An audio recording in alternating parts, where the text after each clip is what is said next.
trust a man who gets upset at you for the things he did. Listen closely. If he hurts you, then gets angry at you for reacting to the hurt, that's not love. That's manipulation dressed up as emotion. And most people miss it, because it doesn't start loud. It starts subtle. You catch him in a lie, and suddenly you're doing too much. You question a weird behavior, and now you're insecure. You express pain, and somehow you're attacking him. Pay attention to that shift. A man who gets upset at you for the things he did is not confused. He's deflecting. He knows what he did.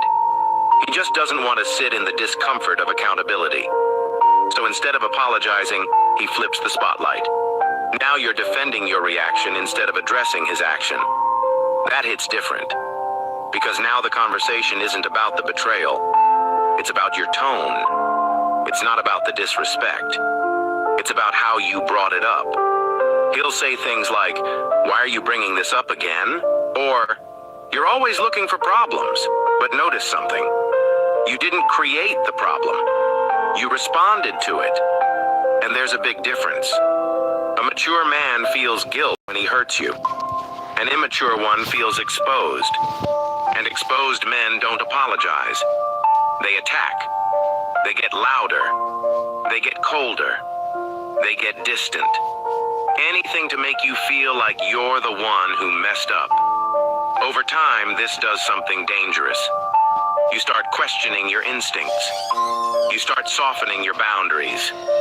You start rehearsing how to bring up pain without triggering him. Read that carefully. You're walking on eggshells over something he did. That's not peace. That's emotional control. A man who truly values you will never punish you for holding him accountable. He might feel embarrassed. He might need a moment. But he won't twist your reaction into a crime. When a man gets upset at you for the damage he caused, what he's really saying is, "I don't want consequences." He wants access without responsibility, comfort without correction, love without growth. And that combination will drain you, because you'll keep trying to communicate better, softer voice, calmer tone, perfect timing. But it won't matter. The issue isn't how you said it. The issue is that he doesn't want to hear it. There's a specific pattern here most people ignore. First, he makes a mistake. Second, you express hurt. Third, he gets defensive. Fourth, he escalates emotionally. Fifth, you end up apologizing. That's the trap. You walk in upset. You walk out guilty. And the original issue never gets resolved, only buried, until it happens again, and again, and again. A man who respects you doesn't fear your feelings. He understands that your reaction is information. It tells him where he crossed a line. It shows him where he needs to grow. But a man who gets angry at your reaction sees your feelings as a threat, because feelings expose truth. And truth demands change. So instead of changing, he changes the narrative. Suddenly you're too emotional. Suddenly you never let things go. Suddenly you're creating tension. But tension already existed. You just named it. And insecure men hate when you name what they tried to hide. Listen closely to this part. The moment you start feeling scared to express hurt, that relationship is already unbalanced. Love should not require silence. Accountability should not trigger rage. And your boundaries should not be treated like attacks. If he constantly flips the script, that's not a misunderstanding. That's a pattern. And patterns tell the truth words won't. So never trust a man who gets upset at you for the things he did. Because if he can't own small mistakes, he'll never handle big ones. If he can't sit with guilt, he'll make you carry it. And if he can't respect your reaction, he doesn't respect your reality. Real love says, "I hurt you. I'm sorry. Let's fix it." Fake love says, "Why are you acting like this?" One builds trust. The other builds confusion. Choose clarity. Kindly like and follow us for more deep, real-life relationship truths. Nobody talks about the woman who had to start over from zero because a man destroyed her peace. She lost time, money, confidence, and years of her life. If that's your story, hear this. Starting again isn't failure. It's survival and strength. Listen closely. This is not about heartbreak. This is about recovery after emotional bankruptcy. It's about the woman who poured loyalty into a man who kept leaking insecurity. The woman who financed dreams that were never built. The woman who defended someone who was quietly dismantling her behind closed doors. She didn't just lose a relationship. She lost momentum. Opportunities she delayed. Friendships she neglected.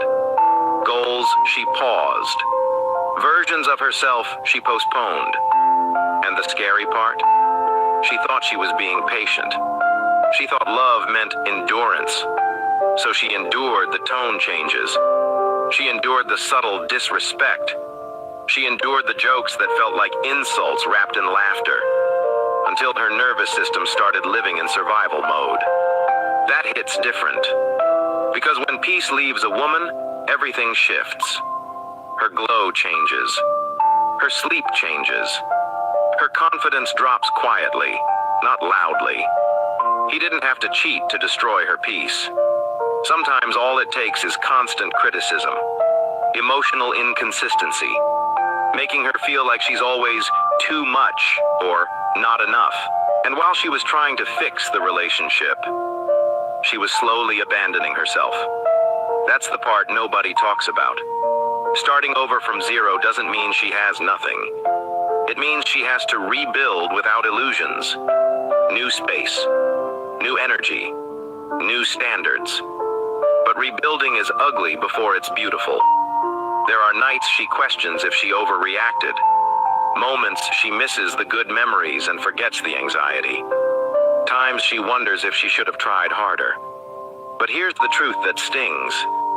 You cannot try hard enough for someone who benefits from you doubting yourself. Read that again in your spirit. The woman who starts over is not weak. She's the one who finally chose clarity over comfort. And clarity is expensive. It costs denial. It costs the future you imagined with someone who was never emotionally equipped to build it. She has to rebuild confidence brick by brick. She has to relearn her value without external validation. She has to trust her instincts again after ignoring them for too long. That process builds a different kind of strength. Not loud strength. Quiet strength. The kind where she doesn't argue anymore. She observes. The kind where she doesn't beg anymore. She withdraws. The kind where she doesn't explain her worth anymore. She protects it. And watch this.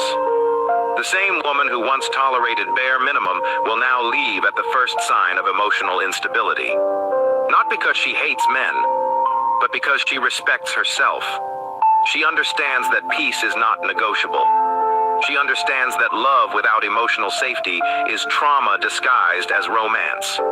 She understands that rebuilding alone is better than breaking slowly with someone. Starting from zero is not humiliation. It is purification. It strips away desperation. It removes fear of being alone. It forces her to face herself without distraction. And when she rises again, she doesn't rise naive. She rises aware. Aware of patterns. Aware of manipulation tactics. Aware of her own power. So if you're the woman who had to start over, if you had to delete photos, block numbers, move cities, restart careers, or rebuild savings, you are not behind in life. You are ahead in wisdom. You paid tuition for discernment.